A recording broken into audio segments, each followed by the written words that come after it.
ये तो लाहौर का मशहूर है ना पाए चने, जैसे कराची की निहारी है, बिरयानी है, कौरमा है, ऐसे लाहौर का खास पाए और चने।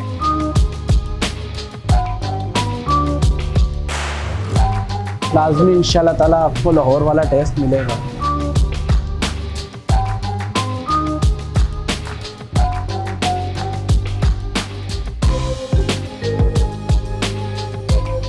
पाए, मुर्ग चने, अंडे चने, कोफ्ते चने, कौरमा, सब्ज़ी, माश की दाल। ये तो लाहौर का मशहूर है ना पाए चने, जैसे कराची की निहारी है, बिरयानी है, कौरमा है, ऐसे लाहौर का ख़ास पाए और चने। ये इसका मसाला होता है, पाए चने का बनाया जाता है। रात को चनों में आग लगाई जाती है, झाग उतारी जाती है। ये चने में तो कम से कम 3-4 घंटे, पाए में तो 3-4 घंटे लगते हैं पकने में, और चने में भी 3-4 घंटे लगते हैं, मसाले में 2-3 घंटे। ये 22 साल हो गए, वालिद साहब ने खोला था। पहले वालिद साहब की ब्रांच थी गनी चिरंगी, मेट्रो वेल पे थी, गनी चिरंगी पे थी, आयशा मंजिल में थी।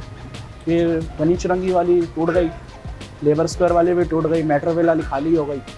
तो फिर ये मेरे वालिद साहब आए थे लाहौर, उन्होंने स्टार्टिंग की थी गनी चिरंगी। सादा चना 120 रुपये की है, अंडा चना 160 रुपये की है, सादा 120 की है, मुर्ग चना 220 रुपये की है, कोफ्ता चना सिंगल 170 रुपये की है, डबल 220 रुपये की है, पाया हाफ 180 रुपये का है, फुल 300 रुपये का है। लाजमी इंशाल्लाह ताला आपको लाहौर वाला टेस्ट मिलेगा। रमज़ानों में शाम को 5 बजे से लेकर सहरी तक, आम दिनों में सुबह 6 बजे से लेकर रात के 3 बजे तक। नाज़माबाद 2 नंबर। कराची वालों को यही प्रोग्राम देने जाएंगे, पाए चने खाएँ। मेरे वालिद साहब ने यही मिसाल दी थी, लइये का चना होवे और बकरे की कढ़ाई होवे एक जगह, लइये का चना पका हुआ होवे, वो खाया जाए।